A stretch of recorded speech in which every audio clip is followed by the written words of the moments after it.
Good morning, class. Good afternoon, class. It is a wonderful Friday at Regent University.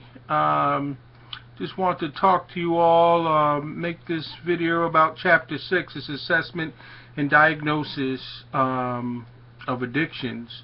I do want to talk a little bit more about this, and we will when we meet again, but one of the things you need to know about these assessments are they're critical. I don't think, if there's one thing I wish that we all would do better as a clinical mental health kind of body, I wish we would just do more assessments. There's so many times when we are using our clinical intuition so much that we don't use the tools that are out there because we think that's the psychologist's world, or that's, you know, somebody else's world. No, that's our world. That helps us. We need to start using this much more than we have in the past. So I'm going to encourage you all to do that.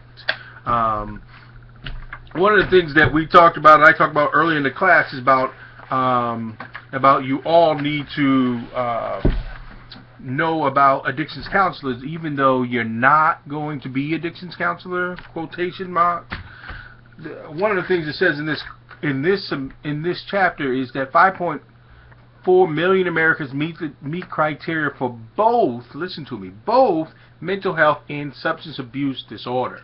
What that means is that you, whether you like it or not, you are going to be doing addictions disorders because there's such a comorbidity, there's such you know, drugs and depression and anxiety and even much more of the higher level bipolar and, you know, all of the schizophrenia and drugs, they're all coupled together because we don't know which one is first, the chicken or the egg and all that stuff. But what I'm saying is you're going to need to know about drug addiction, and we can talk about which do you do first. And it doesn't have to be even addiction. It can be just abuse. Those are some old DSM-4 terms, but it's more about mild drug use as opposed to severe drug use. So you're going to have to know all about this, folks. Now, when we're talking about assessments, there are two types of assessments. There's these straight-on assessments. Those are those logical ones that talk definitely about drug and drug use and frequency and amount and duration and consequences. And then there's the criterion-based. And the criterion base is this not a direct relationship with substance abuse. Starts talking about other things. It's trying to determine things like your defensiveness, if you're lying or not lying, all those things. Now these words are thrown together. Screening and assessment and diagnosis, they're all thrown together, but they're not the same words. We use a screening is really to see if the person may have a problem or not. These screens are general. They're usually people talk about things. We're trying to make sure they're in the right place. We're trying to make sure that they have a problem. And now when you get to this next level, from screening to assessment, now you're really talking about, all right, is this the right place for them? What do we rule out from them? Is depression the issue? Do we rule out depression? Do we rule out the fact that they are severe, or maybe they're just mild? Okay, in terms of the continuum of their dependence or non-dependence. Sometimes, how severe is it? Do they even fit your agency? I worked at outpatient agency with drug court for 5 years. Loved the programs. Worked with adults drug court. Had a great time, loved the program. However, there were people who come in who we couldn't serve. We're outpatient. Outpatient, you should not be working with people who are who need inpatient. That sounds ridiculous, but if they need inpatient, you shouldn't be messing with them. Okay? Inpatient means that they are probably what you have to offer is not going to be enough, or maybe they're a danger to themselves. Sometimes we'd have people who are too much of a danger to themselves, so we couldn't have them in our program. That could be pregnant people. We'll talk about that a little bit later. That could be people who are mixing all their drugs together. That could be too much for an outpatient. They need to be an inpatient. And the other folks could be, they just cannot at this point take outpatient. They need to be an inpatient, maybe get detox. In your diagnosis, we're going to talk about those in another chapter, because this chapter only talks about DSM-4. So we're going to talk about DSM-5 soon. So when you're looking at these assessments in screens, you need to know if it's, the reliability and the validity of these screenings and assessments. You need to know, you want to avoid as much as you can these homegrown kind of assessments.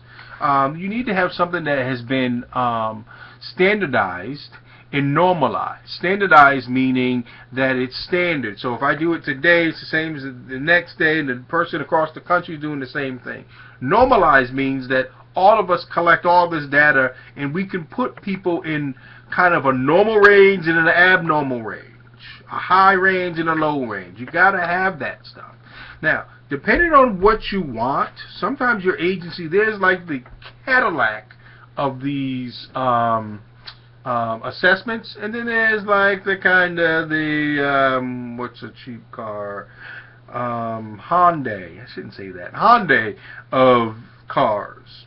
And if you got a Bentley, or if you got a Cadillac, or you got a Hyundai, depends on how much money you guys have. How much you're willing to spend on things. How much are you willing to invest on training for these assessments? You gotta, your company, there might be better stuff out there, but your company can't afford it. And it's okay, guys. It really is okay if they don't have that. But some of the things you're looking at with these assessments have to do with withdrawal and tolerance and increase amounts, all that stuff we talked about, desire to cut down and to quit, all that stuff you're looking for, also consequences and all that. You're looking for that stuff. You're trying to figure out if they meet the criteria, first of addiction, second then of what level. Mild, severe, which level do they meet?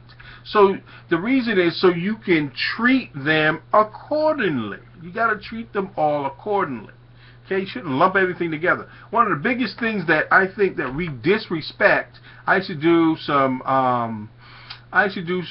clinical supervision for in-home counseling, and these are counselors, but they're not really counselors. They're bachelor's level counselors, and these counselors would really go into these houses and do hard work. Don't get me wrong, this is really hard work that they used to do. But they would assume too much that with the kids they work with, that it was, just recreational, a phase they went through. And, they would minimize the use of drugs, particularly marijuana. They would minimize the use of it. I would challenge them and say, listen, we need some assessments. We need to assess these folks to make sure that they are it's not just a phase. Maybe it's some dependence here. Maybe there's severe kind of use here. But we would just, kind of sweep it under the table. What I used to use at Drug Court was the SASE. And the SASE, it says 17 minutes in your book, but man, it took a lot longer than 17 minutes. It was intense. It used a lot of questions. Very good assessment. But that inventory, we needed to do a lot of training and yearly updates on our training. It was comprehensive. It was cool. It was good. It was really good. It had a piece in there where it would tell you if someone was lying, or maybe you would figure some things out, how defensive they are. There were so many kinds of parts to it. It was an excellent one. The MASS is the Michigan Alcohol Screening Test, and we're going to go through a bunch of these really quickly. It's 10 to 15 minutes to complete. It's pretty easy to score. Very, very popular use. You don't need a lot of practice or training in trying to figure out what it is. The next thing is the cage. The cage is quick. It's really quick. It's for alcohol only. The cage, the acronym means, did you ever need to cut down, feel like you need to cut down? Have you ever been annoyed by criticism from other people who say that you use? Have you ever felt guilty? Have you ever had an eye opener, meaning a drink early in the morning? And with that acronym of CAGE, they were trying to figure out what level you were. The audit, alcohol use disorders identification test. The audit is pretty much, again, one of these quick little tests. And in the book, you have these links to some of these assessments, and you should go see it. There's the fast alcohol screening test, and then there's a little bit longer one. And remember, some of these tests are not designed for certain populations. Some of them have educational levels. Some of them have age levels. You need to figure out what's going on. The alcohol use inventory is 228 items. Takes 35 to 60 minutes. It's huge. It's a long time. You can wear your clients out taking these big assessments like this. We never used that big. I mean, our SASE was big enough. We had 100 questions for our SASE. That was big enough. The MMPI is a huge and very popular scale. It has subscales that talks about potential for alcohol use and abuse and drugs and addiction in general. 567 true-false questions. That's for the whole battery. But there's 3 scales which just deals with addiction and alcohol. I'm not going to go through every one of these, but you should really know these, and you should go visit them. You should talk to your supervisor about what we should use, what they do use, and why they use those. Okay? So do that. One of the things I want to get over to is you have to understand the quirks of working in with addictions. One of the things in terms of women, you have to be careful because women will not tell you that they're pregnant. And the reason why, think about it for a minute, the reason why is because the minute you find out they're pregnant, what are you going to do? Well, what you're going to do is you're going to get them out of your program as soon as you can. Because they need to get into medical care, and they are abusing their child too. So they may need they definitely need a different level of care. So be careful. Some of your females may not tell you the truth in terms of their drug use, and definitely in terms of their pregnancy. And so you have to kind of watch them to see if they're pregnant, because they may not ever tell you if they are pregnant. So assessments, guys, very important. Look them up. Get familiar with them. Adopt one or two. Get one that fits for you and use it well. It's important that you know that. Don't think that this is for someone else. It helps you with your treatment. The other thing is when you apply, when you do these assessments, please don't rely on the results, okay? You use the results, you see the results, and then you have a conversation about the results. Does that make sense, guys? You're just making conversation about the assessments. Don't focus on this is right and that's wrong and, it says this. The question is, how did you feel going into the assessment? Did you learn anything about yourself? Did you take it serious? A number of questions you have to ask. Did you take it serious? That's very important to ask them, because sometimes people just circle and do, and they didn't take it serious, so the results are not valid because they didn't take it serious. Other folks can't read, and you don't know they can't read.